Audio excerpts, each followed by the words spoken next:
আসসালামু আলাইকুম।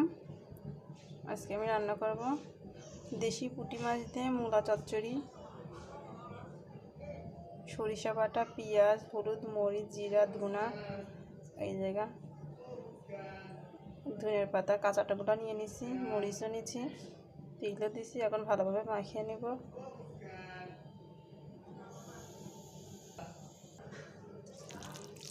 মশলাটা ভালোভাবে মাখিয়ে নিয়েছি। এখন মূলাটা দিয়ে দিব। মূলাটা ভালো করে মাখানো শেষ।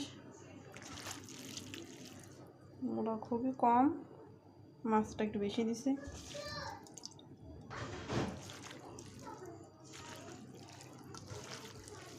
একটু ভালো করে মাখা, পরিমাণ মতন পানি দিয়ে দিব। খুব বেশি পানি দিব না।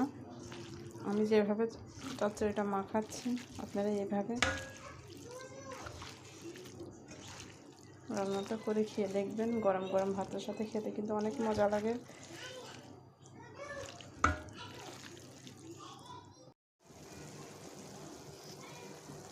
লাস্টে চচ্চড়িটা আস্তে আস্তে জালে কড়া ঘুরাবা করতে হবে।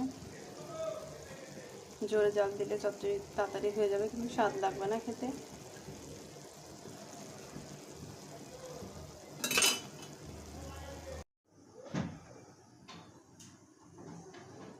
আমার রান্নাটি পুরোটাই কমপ্লিট হয়ে গেছে। আপনাদের ভালো লাগলে লাইক, কমেন্ট, শেয়ার, সাবস্ক্রাইব করবেন। চ্যানেলটির সঙ্গে থাকবেন। আল্লাহ হাফেজ।